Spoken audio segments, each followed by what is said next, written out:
आपके साथ मैं हूं हर्ष त्यागी और बड़ी खबरों में सबसे पहले बात करेंगे दिल्ली के बीजेपी नेता तेजिंदर बग्गा की। जी हां, दिल्ली के बीजेपी नेता तेजिंदर बग्गा को पंजाब पुलिस ने गिरफ्तार कर लिया था और पंजाब साइबर सेल की टीम ने आज सुबह ये कार्रवाई की। हालांकि अब तेजिंदर बग्गा को दिल्ली पुलिस को सौंप दिया गया है। आपको बता दें कि बग्गा के खिलाफ मोहाली साइबर थाने में केस दर्ज है, लेकिन इससे भी बड़ी खबर यह है कि बग्गा को मोहाली ले जा रही पंजाब पुलिस की गाड़ी को हरियाणा पुलिस ने रोक लिया था और दिल्ली पुलिस ने पंजाब पुलिस के खिलाफ किडनैपिंग का केस दर्ज कराया है। इसके बाद दिल्ली पुलिस की सूचना पर बग्गा को ले जा रही पंजाब पुलिस की गाड़ी को हरियाणा पुलिस ने रोक लिया। पंजाब पुलिस गिरफ्तारी के बाद बग्गा को दिल्ली से मोहाली ले जा रही थी। वहां बग्गा को कोर्ट में पेश किया जाना है। आपको बता दें कि बग्गा पर फिल्म कश्मीर फाइल्स को लेकर दिल्ली के सीएम अरविंद केजरीवाल पर विवादित टिप्पणी करने का आरोप है। पंजाब पुलिस ने बग्गा को जांच में शामिल होने का नोटिस दिया था, लेकिन बग्गा उसके लिए नहीं पहुंचे। बग्गा के करीबियों के मुताबिक करीब 12 गाड़ियों में 50 पुलिसकर्मी उनके दिल्ली स्थित घर पर पहुंचे। परिजनों ने कहा कि पहले कुछ पुलिस वाले घर के अंदर आए, उन्होंने कुछ देर बात की, इसके बाद बाहर से बड़ी संख्या में पुलिसकर्मी घर में घुस गए।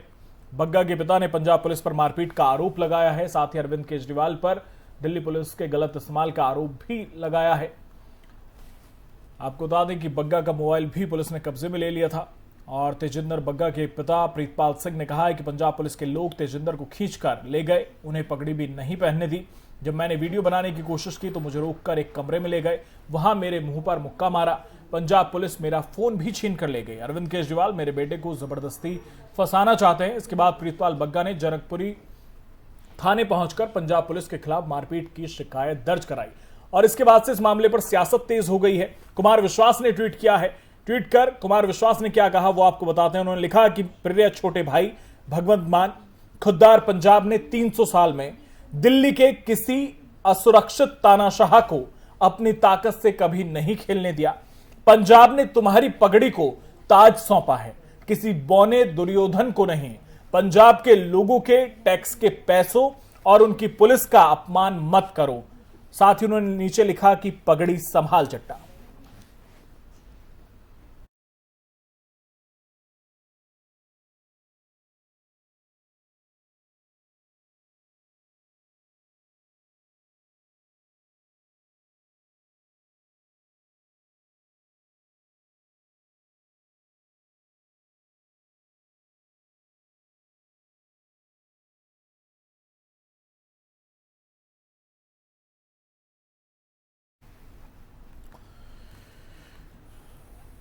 आपको बता दें कि जब शिकायत कराने बग्गा के पिताजी पहुंचे तो उनके साथ बीजेपी के अध्यक्ष आदेश गुप्ता भी थे। दिल्ली बीजेपी अध्यक्ष आदेश गुप्ता ने कहा कि बीजेपी के युवा नेता को जबरन उठवाना और बुजुर्ग पिता से मारपीट करवाना केजरीवाल की तानाशाही मानसिकता का प्रमाण है। और वहीं कुमार विश्वास ने भी ट्वीट किया है। साथ ही कांग्रेस ने भी आम आदमी पार्टी पर निशाना साधते हुए कहा कि आम आदमी पार्टी और अरविंद केजरीवाल पंजाब पुलिस का दुरुपयोग कर रहे हैं।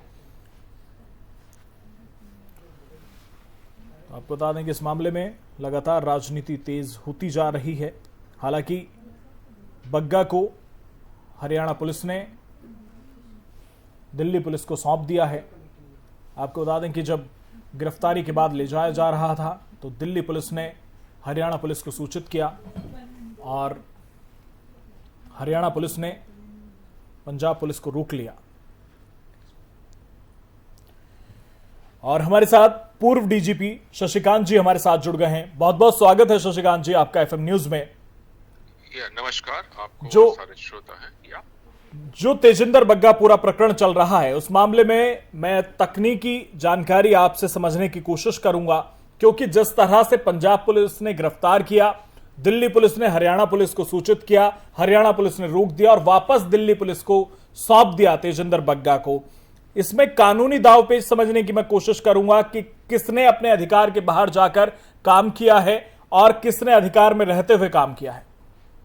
देखिए, इसमें पुलिस प्रोसीजर बिल्कुल सीधा है जी। कि ये पुलिस आमतौर पे किसी अपने स्टेट से बाहर जाकर के ऑन इट्स ओन किसी को अरेस्ट नहीं कर सकती है। लेट डाउन प्रोसीजर ये है कि जैसे पंजाब पुलिस वहां पे गई, उनको वहां जाकर के लोकल पुलिस को इन्फॉर्म करना चाहिए था, उनकी मदद लेनी चाहिए थी, उनकी मदद के साथ उसको अरेस्ट करना चाहिए था और फिर दिल्ली पुलिस साथ ही साथ उनको मैजिस्ट्रेट है उसके सामने पेश करती, वहां से ट्रांजिट वारंट मिलता है और ट्रांजिट वारंट के बाद ही उसको लाया। माफी चाहूंगा शशिकांत जी, आपकी आवाज बहुत धीमे आ रही है। देखिए इसमें ऐसा है प्रोसीजर। आवाज ठीक है? जी जी, अब ठीक है। इसका प्रोसीजर ये है कि जैसे पंजाब पुलिस वहां पे गई, कोई भी पुलिस किसी और जुरिस्डिक्शन में जाती है स्टेट के बाहर, जाकर के उनको वहां पे लोकल जो पुलिस है उसको इन्फॉर्म करना पड़ता है। लोकल पुलिस की मदद से लेकर के बंदा जो भी है उसको अरेस्ट करना होगा और लेकर के लोकल पुलिस उसको फिर लोकल मैजिस्ट्रेट के सामने पेश करेगी। मैजिस्ट्रेट उसका ट्रांजिट वारंट इशू करेगा, तभी लाया जा सकता है। अपनी मर्जी से कोई भी पुलिस किसी और के जुरिस्डिक्शन में जाके अरेस्ट करके उसको उठा के नहीं ला सकती है। इस पूरे प्रकरण में जिस तरह से देखें, जो तेजिंदर बग्गा है उनके पिताजी ने सीधे सीधे आरोप लगाया कि मेरे मुंह पर मुक्का मारा, मेरे साथ मारपीट की गई है और इसमें मामला भी दर्ज हो गया है। अब जिस तरह से पंजाब पुलिस के खिलाफ मामला दर्ज हुआ है किडनैपिंग का, हरियाणा पुलिस ने उसमें हस्तक्षेप किया है और साथ अब पंजाब पुलिस ये कह रही है कि वो हाईकोर्ट जाएंगे हरियाणा पुलिस के खिलाफ। हाँ, तो कोर्ट में तो अल्टीमेटली देखिए जो फैसला होता है कोर्ट में है। मैंने जो लेट डाउन पुलिस प्रोसीजर है उसके बारे में आपको चर्चित बताया कि लोकल पुलिस के पास जाकर के उनको इन्फॉर्म करके उसकी मदद से उसको बंदे को अरेस्ट किया जाता है। अरेस्टेड बंदा लोकल मैजिस्ट्रेट के सामने पेश होगा, मैजिस्ट्रेट उसका ट्रांजिट वारंट देगा, तभी इसको लाया जा सकता है। बाकी ठीक है, अल्टीमेट फैसला जो है वो तो नेचुरली कोर्ट्स के हाथ में होता है, उनको भी लीगल प्रोविजन पता है, उसके लूपहोल्स पता है कैसे करना चाहिए। ये इसमें अगर एक हाई कोर्ट का ऐसा फैसला अगर आ जाता है तो आई थिंक वो एक नया प्रेसिडेंट होगा, सही प्रेसिडेंट होगा, जो सही प्रोसीजर होगा। हम सब लोग उसकी ओर देख रहे हैं कि कोर्ट का इसमें क्या फैसला हो सकता है। दूसरा शशिकांत जी, दूसरे राज्य की पुलिस को क्या कुछ अधिकार हैं? जब अन्य राज्य की पुलिस उनके राज्य में आती है तो उन्हें क्या अधिकार है? किस तरह से वो उन्हें रोक सकते हैं जिस तरह से इस पूरे मामले में रोका गया है, और क्या कुछ कार्रवाई वो उनके खिलाफ कर सकते हैं अन्य राज्य की पुलिस के? देखिए किसी और आप इसी इंसिडेंट की बात कर रहे हैं। अगर जैसे मैंने आपसे विनती की कि पंजाब पुलिस को वहां पर जाकर के सीधे अरेस्ट करने का कोई अधिकार नहीं था, उनको लोकल पुलिस की मदद लेकर के व्यक्ति को अरेस्ट करना चाहिए था, लोकल मैजिस्ट्रेट के सामने पेश होना चाहिए था और उसके बाद ट्रांजिट वारंट के साथ आना चाहिए था। ये एक विधि विधान है। बाकी चीजें तो फिर आप कुछ लोग इसको हो सकता है किडनैपिंग कह दें, कोई इसको कहता है कुछ भी कह दें। और जैसे आपने कहा कि पंजाब पुलिस इस मामले में हाई कोर्ट जाना चाह रही है, तो एक बहुत अच्छा चीज होगा कि एक बार अगर थोड़ा बहुत कंफ्यूजन किसी के दिमाग में भी है, मेरे दिमाग में तो नहीं है, किसी के दिमाग में थोड़ा बहुत कंफ्यूजन है, तो हाई कोर्ट के फैसले के बाद आपको साफ हो जाएगा। चलिए, बहुत शुक्रिया आपका तमाम बातचीत के लिए। Thank you.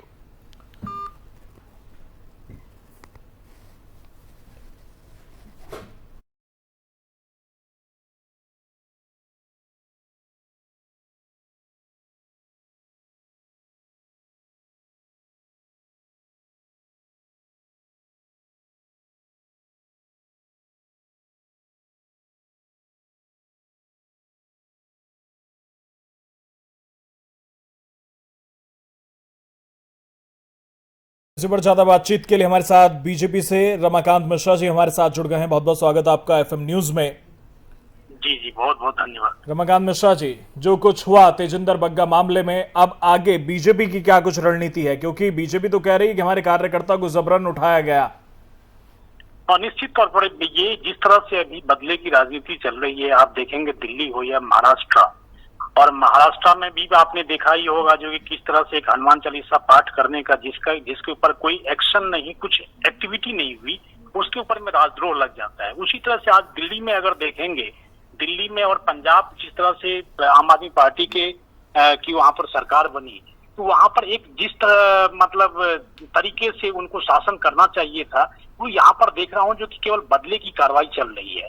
और तेजिंदर बग्गा जी के को जहां तक उनको अरेस्ट करने की बात है, वहां पर जिस धाराओं में किया गया है और लोकल पुलिस को बिना इन्फॉर्म किए हुए, तो एक तरह से ये किडनैपिंग हो गया। और निश्चित तौर पर जो है सो भाजपा का कार्यकर्ता ऐसे किसी भी काम का विरोध करेगी। अगर आप राजनीति करते हैं, स्वस्थ राजनीति करिए, इसमें कोई दो मत नहीं है। संवैधानिक तरीके से राजनीति करना है, बिल्कुल संवैधानिक तरीके से राजनीति करिए, लेकिन ये तरीका ठीक नहीं है क्योंकि आप किसी लेकिन पंजाब पुलिस तो ये कह रही है रमाकांत जी कि हमने सूचित किया, हमने दिल्ली पुलिस को सूचित किया, हमने एसएचओ को सूचित किया, हमारे पास रिकॉर्डिंग है सारी।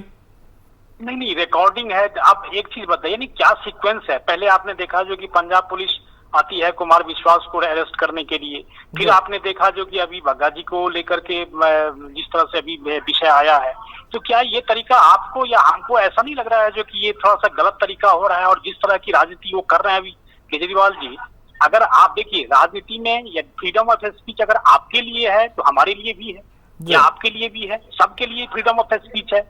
लेकिन फ्रीडम ऑफ स्पीच के लिए केवल आपके लिए सिलेक्टिव हो तो ये तो नहीं चलेगा। ये तो भारत एक बड़ा इतना बड़ा लोकतंत्र है, और लोकतंत्र में इस तरह की बात तो नहीं चलेगी आपके, जिस तरह से आप कर रहे हैं इस तरह की राजनीति। तो इस तरह की राजनीति को भाजपा का कार्यकर्ता कोई भी बिल्कुल नहीं बर्दाश्त करेगा। और जहां तक होगा जो कि आम आदमी पार्टी जिस तरह से यहाँ पर दिल्ली हो या पंजाब, जहां पे भी अगर जाएगी इस चीज का विरोध करेगी, और संवैधानिक तरीके से अगर राजनीति करनी है संवैधानिक तरीके से करिए, ऐसे गुंडागर्दी नहीं चलेगी। आपके विरुद्ध में अगर कोई कुछ बोलता है तो आप क्या उसको अरेस्ट कर लेंगे? आप उसके ऊपर में एफआईआर लगा देंगे? ये तो गजब हो गया। अरे आपसे तो अच्छा है जो कि कम से कम टुकड़े टुकड़े गैंग के साथ तो कोई हमारा कार्यकर्ता कोई खड़ा नहीं होता। आप तो वहां पर देखते हैं जो कि जेएनयू में जब नारे लगते हैं तो वहां उसके साथ आप खड़े हो जाते हैं। तो इस तरह की राजनीति करेंगे क्या इस देश में? इस तरह की राजनीति नौ देश इसने पहले भी बर्दाश्त किया है, और अब तो बिल्कुल ही बर्दाश्त करने से बाहर है। 2014 के बाद मोदी जी के नेतृत्व में जिस तरह से यहाँ पर भाजपा की सरकार केंद्र में आई है, और 17 से 18 प्रदेशों में जिस तरह से सरकार बनी है, बिल्कुल भाजपा का एक एक कार्यकर्ता इस तरह की गतिविधियों में बिल्कुल खुलकर विरोध करेगी। ठीक है, जहां तक होगा जी। ठीक है, बहुत शुक्रिया रमाकांत मिश्रा जी आपका तमाम बातचीत। Thank you, thank you.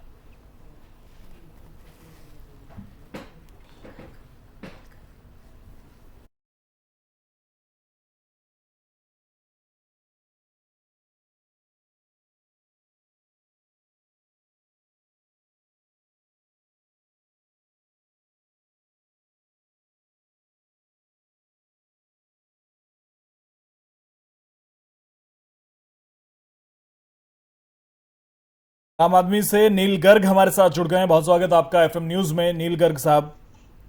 धन्यवाद सर। आखिर क्या चल रहा है? तमाम लोग आरोप लगा रहे हैं कि पंजाब पुलिस का दुरुपयोग कर रहे हैं आप। ये देखिए बिल्कुल निराधार आरोप है, इनमें कोई रत्ती भर भी सच्चाई नहीं है। और ये पहली बार है कि पिछले 75 सालों में यदि पंजाब पुलिस इंडिपेंडेंट काम कर रही है। अदरवाइज आज तक इन्होंने, चाहे वो बीजेपी थी, चाहे अकाली दल था, चाहे कांग्रेस थी, इन्होंने राजनीतिकरण किया हुआ था। हमने तो पहले दिन ही जब भगवंत मान ने सीएम की शपथ ली थी तो बिल्कुल क्लियरली खटखट कला में बोला था पर्चे की राजनीति नहीं होगी, राजनीतिक वेंडेटा नहीं होगा, पुलिस इंडिपेंडेंट काम करेगी, और पुलिस इंडिपेंडेंट काम कर रही है। लग रहा है कि पुलिस इंडिपेंडेंट काम कर रही है, क्योंकि कुमार विश्वास वाला प्रकरण, उसमें पंजाब पुलिस आती है, उसके बाद अब पंजाब पुलिस आती है। कांग्रेस हो या बीजेपी, सब ये कह रहे हैं कि दुरुपयोग कर रहे हैं आप लोग पंजाब पुलिस का। और कुमार विश्वास ने तो सीधे ट्वीट करके भगवंत मान को बोल दिया। देखिए इन लोगों का तजर्बा है, ये जिन पार्टियों की आप बात कर रहे हैं, क्योंकि ये लोग इन एजेंसीज को, पुलिस को अपने फायदे के लिए यूज करते रहे हैं, तो इनको लगता है कि हर आदमी इन जैसा ही है। लेकिन आम आदमी पार्टी का इन चीजों में कतई विश्वास नहीं है। आम आदमी पार्टी तो जो पंजाब का जो इन्होंने बंटाधार कर दिया था इतने सालों में, उसको सुधारने में लगे हुए हैं। लोगों की जो मुश्किलें उसको हल करने में लगे हुए हैं, चाहे वो स्कूल हो, चाहे वो अस्पताल हो, चाहे बेरोजगारी हो, चाहे बिजली की बात हो, चाहे घर घर राशन पहुंचाने की बात हो। हम तो उस तरफ लगे हुए हैं। हमारे पास इतना टाइम कहाँ कि हम अपने विरोधियों के राजनीतिक वेंडेटा करें। हमने तो लेकिन जिस तरह के एक्शन है वो तो सीधे संदेश दे रहे हैं कि अगर कोई ट्वीट भी कर दे रहा है आपके खिलाफ तो आप पंजाब पुलिस लगा दे रहे हो उसके पीछे। नहीं, आप जो हमारे ऊपर जो हमारे विरोधी जो विपक्षी दल आरोप लगा रहे हैं, मैं फिर कह रहा हूं वो निराधार है। उसमें रत्ती भर भी सच्चाई नहीं है। कानून अपने ढंग से काम करता है और कानून अपने ढंग से काम कर रहा है। आपके हिसाब से कानून अपने ढंग से काम कर रहा है, लेकिन आप देखिए ना क्या हुआ। हरियाणा पुलिस ने रोक दिया पंजाब पुलिस को और वापस दिल्ली पुलिस को सौंप दिया तेजिंदर बग्गा को। अभी आपने पते की बात बोली। जो आप ये लोग जो हमारे पे इल्जाम लगा रहे हैं कि पंजाब पुलिस को राजनीतिक वेंडेटा के लिए यूज कर रहे हैं, मैं इनसे पूछना चाहता हूँ, पंजाब पुलिस ने तो जो तेजिंदर पाल सिंह बग्गा था उसको 5 बार सम्मन भेजा, कि वो इन्वेस्टिगेशन ज्वाइन करे। वो इन्वेस्टिगेशन ज्वाइन नहीं किया तो पंजाब पुलिस की टीम वहां पे जाती है, वहां पे जनकपुरी थाने में इन्फॉर्म करने जाती है, तो उसके डीएसपी को वहां बिठा लिया जाता है। जब वहां से उसको तेजिंदर पाल बग्गा को गिरफ्तार करके ले आती है तो हरियाणा पुलिस उनको रोक लेती है कुरुक्षेत्र में। अब मेरे को बताइए, ये तो चलो हो सकता है कि, लेकिन तेजिंदर बग्गा के पिताजी का सीधा सीधा आरोप है कि पंजाब पुलिस ने घर में घुसकर मारपीट की है। उस पर क्या कहेंगे आप? कहेंगे कि ऐसा तो हुआ ही नहीं होगा कुछ? तो आप पहले अपना क्वेश्चन जो पूछने पूछ लो, मेरे को अपना जवाब तो देने दो ना, बीच में मत टोको आप। नहीं, मैं सवाल पूछूंगा ना, मैं सवाल पूछने के लिए ही हूं मैं। जी दीजिए। मैं वही कह रहा हूं। तो अब हरियाणा पुलिस बीच में कहां से आ जाती है? ये तो आपके पावर का, सत्ता के नशे का आप दुरुपयोग कर रहे हो। और एक एंटी सोशल एलिमेंट को पंजाब पुलिस से छिड़वा के, जिसको कि उसने हाई कोर्ट में 2 बजे पेश करना था, यदि पंजाब पुलिस ने कुछ गलत किया होता तो हाई कोर्ट में जब पेश करना था तो ऑटोमेटिकली पंजाब पुलिस को झाड़ पड़ती, ठीक है ना। तो हरियाणा पुलिस कौन होती है? एक एंटी सोशल एलिमेंट को हटा के, छुड़वा के वो दिल्ली पुलिस को देती है। तो ये तो एक संवैधानिक संकट खड़ा कर दिया। तो ये मतलब आप देखो, हरियाणा में बीजेपी की सरकार है, सेंटर में बीजेपी की सरकार है, दिल्ली पुलिस बीजेपी के हाथ में है, और ये तेजिंदर पाल बग्गा जिसको के बताया जा रहा है कि ये बीजेपी का वर्कर है। तो आप बताइए, दुरुपयोग कौन कर रहा है? आम आदमी पार्टी की सरकार कर रही है, ये लोग कर रहे हैं। चलिए ठीक है, बहुत शुक्रिया आपका तमाम बातचीत के लिए।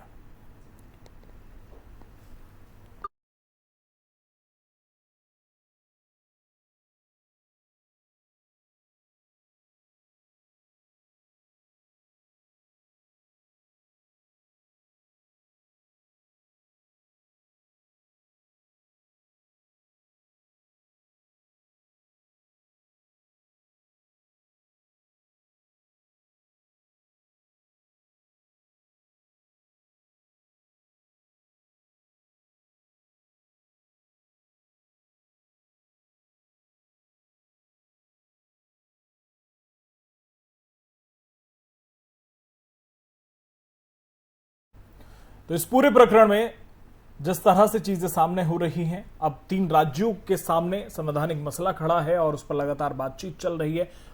आने वाले समय में देखेंगे कि किस तरह से एक्शन लिया जाएगा। लेकिन ये जो पूरा घटनाक्रम हुआ और जिसकी शिकायत तेजिंदर बग्गा के पिताजी ने पुलिस में जाकर की, जिसके बाद दिल्ली पुलिस ने एक्शन लिया, उसके बाद तेजिंदर बग्गा के पिताजी प्रतिंदर साहब ने क्या कुछ कहा है वो आपको सुनाते हैं। सर, हम लोग घर में बैठे हुए थे, चाय पानी पी के रेडी हुए थे जी। तो अचानक ये 2 पुलिस वाले आए, जो आगे भी 2-3 बार आ चुके हैं नोटिस लेके। वो आके बैठे हैं, बड़ी शांति से उन्होंने बातचीत की है। आगे आते हैं, इज्जत से बात करते हैं, हम लोग भी इज्जत से उनको पानी चाय वगैरह पिलाते हैं। वो आए, उन्होंने बैठा, बातचीत की। बातचीत करते करते अचानक बाहर का दरवाजा खोल के धड़धड़ाते हुए लगभग 10 से 15 के बीच होंगे, अंदर कमरे में घुस आए और उसको खींच के ले जाने लगे। जब उसने कहा कि अब मेरे को कम से कम सर पे कपड़ा बांध लेने दो, तो उन्होंने नहीं सी और उसको, जैसे पंजाबी कहते हैं, ध्रो के ले गया। अच्छा, फिर उसके बाद मैं उसकी वीडियो बनाने के लिए मैंने अपना फ़ोन उठाया, तो मेरे को कमरे में खींच के एक बंदा ले गया, मेरे को ज़बरदस्ती बिठाया, मेरे मुंह के ऊपर पंच किया और मेरा फ़ोन, जो मेरा बिजनेस फ़ोन है, जिसमें मेरा सारे बिजनेस के डिपेंड फ़ोन है, वो भी छीन के ले गए। बग्गा का भी फ़ोन साथ में ले गए हैं। तो क्या पता चला था आपकी क्यों लेकर गए हैं, क्या जानकारी मिली? अब ये तो वो बताएंगे। ये तो केजरीवाल है जो फंसाना चाह रहा है। केजरीवाल के प्रतिद्वंदी हैं, केजरीवाल इनसे बेचैन रहता है। केजरीवाल को ये कोई केस के बारे में जानकारी? केस के बारे में वो कहता है जी आपने केजरीवाल को हत्या की। इस पूरे मामले पर आम आदमी पार्टी की तरफ से प्रतिक्रिया आई है। क्या कुछ कहा है सौरभ भारद्वाज ने, सुनिए। भूमि के आदमी हैं तेजिंदर सिंह बग्गा, और इन्होंने अपने ट्वीट्स के माध्यम से पंजाब के अंदर सांप्रदायिक तनाव और सांप्रदायिक हिंसा भड़काने की कोशिश की, और इनके ऐसे बयानों के चलते इनके ऊपर पंजाब पुलिस ने मुकदमा दर्ज किया। किसी भी मुजरिम के ऊपर जब मुकदमा दर्ज किया जाता है, एक्यूज को पुलिस कहती है आप इन्वेस्टिगेशन ज्वाइन कीजिए। इनके पास इन्वेस्टिगेशन ज्वाइन करने के लिए सम्मन भेजा गया, इन्होंने इन्वेस्टिगेशन ज्वाइन नहीं किया। इनके पास दोबारा सम्मन भेजा गया, इन्होंने इन्वेस्टिगेशन ज्वाइन नहीं किया। अब बीजेपी वाले कह रहे हैं कि साहब इनको बताया नहीं कि इनको अरेस्ट कर लिया। 5-5 बार तो बीजेपी के लोक प्रवक्ताओं ने बयान दिए कि पंजाब पुलिस बग्गे के घर में आई, क्यों आई थी? इनका कोई फिल्म का ऑडिशन करने आई थी? इनको सम्मान देने आई थी? इनको सम्मान दिया गया, उसके बावजूद जो है इन्होंने इन्वेस्टिगेशन ज्वाइन नहीं की। 5 बार इनको सम्मान दिए गए, इन्होंने इन्वेस्टिगेशन को ज्वाइन नहीं किया, लिहाजा पुलिस ने इनको अरेस्ट किया है। और मैं ये बताना चाहता हूं, और करेंगे बड़ी खबर का। वाराणसी से बड़ी खबर, ज्ञानवापी मस्जिद और श्रृंगार गौरी मामले में वीडियोग्राफी शुरू हुई है। आपको बता दें कि ज्ञानवापी मस्जिद परिसर की वीडियोग्राफी शुरू हो गई। वीडियोग्राफी से पहले नमाज पढ़ी गई। 15 लोगों की टीम ज्ञानवापी परिसर में मौजूद है और सर्वे के विरोध में मुस्लिम पक्ष नजर आए। मस्जिद परिसर की सुरक्षा बढ़ा दी गई है। आपको बता दें कि बाहर दोनों पक्षों के बीच जमकर नारेबाजी हो रही है। आपको बता दें कि वाराणसी के काशी विश्वनाथ मंदिर में सर्वे की कार्रवाई के लिए कोर्ट कमिश्नर समेत हिंदू और मुस्लिम पक्ष के वादी और वकीलों ने अंदर प्रवेश किया है और इस दौरान काशी विश्वनाथ मंदिर के गेट नंबर 4 पर मुस्लिम समुदाय के युवाओं की ओर से जमकर नारेबाजी की गई है। काशी विश्वनाथ मंदिर के बाहर मौजूद मुस्लिम पक्ष का कहना है कि पहले हर हर महादेव के नारे लगे, आखिर हम कब तक चुप रहें।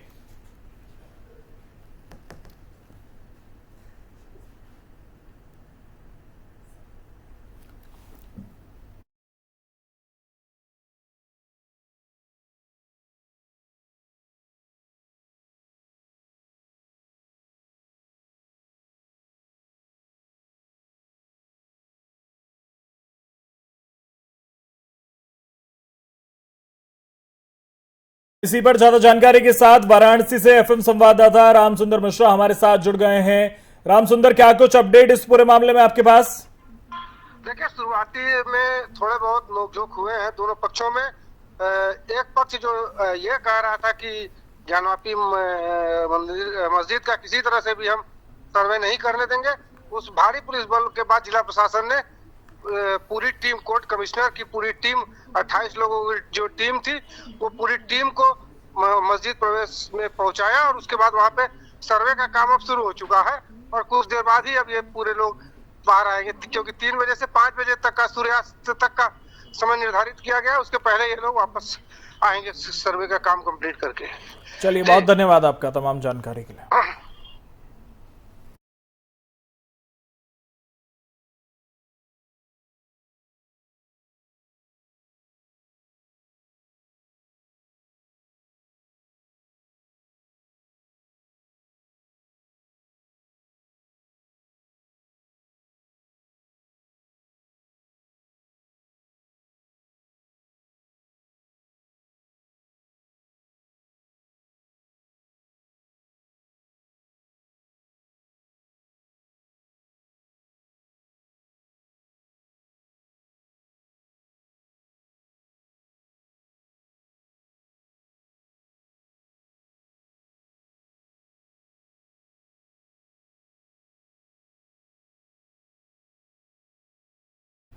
कोलकाता में बीजेपी कार्यकर्ता की हत्या के बाद तनाव का माहौल पैदा हो गया। घटना काशीपुर इलाके की, जहां बीजेपी कार्यकर्ता अर्जुन चौरसिया का शव फंदे से लटका मिला। इस घटना पर अब बीजेपी ममता सरकार पर हमलावर हो गई है। बीजेपी प्रवक्ता गौरव भाटिया ने ममता सरकार पर निशाना साधते हुए कहा कि पश्चिम बंगाल में बीजेपी के युवा कार्यकर्ता की हत्या की जाती है, फंदे से लटका शव मिलता है, उसका कसूर सिर्फ इतना है कि वो विपक्ष का कार्य करता है।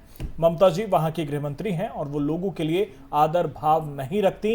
अगर विपक्ष के हैं तो सजाए मौत वहां पर मिलती है। अराजकता का माहौल है, जो डर का माहौल है।